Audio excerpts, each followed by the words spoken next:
ఏపీలో రైతులు పండించిన పంటలకు గిట్టుబాటు ధర కల్పించడంలో కూటమి ప్రభుత్వం విఫలమైందన్నారు రాజ్యసభ ఎంపీ వైవి సుబ్బారెడ్డి. రాష్ట్ర ప్రభుత్వం నిర్లక్ష్యం కారణంగా రైతులు ఆత్మహత్యలు చేసుకునే దుస్థితి నెలకొందని ఆవేదన వ్యక్తం చేశారు. రైతాంగ సమస్యల పరిష్కారం అయ్యేంత వరకు కూటమి ప్రభుత్వంపై వైసీపీ పోరాటం చేస్తూనే ఉంటుందన్నారు.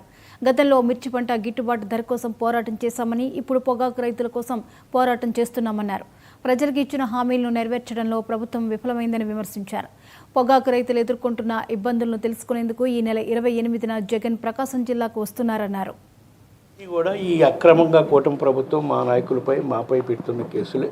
మాకు న్యాయస్థానాలపై నమ్మకం ఉంది. తప్పకుండా వాటన్నిటిలో ఏమీ లేకుండా మేము బయటకు వచ్చే కార్యక్రమం జరుగుతుంది. సార్, జూన్ 4వ తారీఖు వాళ్ళు ఏం చెప్పి అధికారంలోకి వచ్చారు?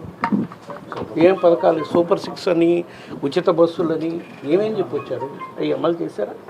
ఎక్సెప్ట్ పెన్షన్ తప్పితే 4,000 రూపాయల పెన్షన్ తప్పితే మిగతా పథకాలు ఏమన్నా అమలు చేశారా? దానికోసమే అదే వెనుకోటి దినమని పెట్టడం జరిగింది. రాష్ట్ర వ్యాప్తంగా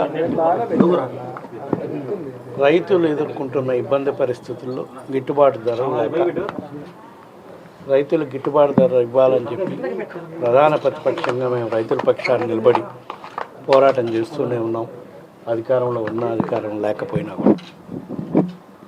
అందులో భాగంగా మిర్చి రైతులు ఇబ్బందుల్లో ఉంటే గుంటూరు మిర్చి యార్డు పరిశీలనకు పోయే రైతులకు అండగా నిలబడటానికి సంఘీభావం జరపడం జరిగింది. ఇప్పుడున్న పరిస్థితుల్లో ప్రకాశం జిల్లాలో, గుంటూరు, ప్రకాశం 2 జిల్లాల్లో పొగాకు రైతులు చాలా అధ్వానమైన పరిస్థితిలో ఉన్నారు. రైతులకు గిట్టుబాటు ధర లేక పంట కూడా చాలని అకాల వర్షాల వల్ల పంట కూడా ఆశించిన స్థాయిలో పొగాకు పండక గిట్టుబాటు ధర రాక రైతులు ప్రకాశం జిల్లాలో ఇప్పటికే 1-2 రైతులు ఆత్మహత్యలు చేసుకున్న పరిస్థితులు ఉన్నాయి.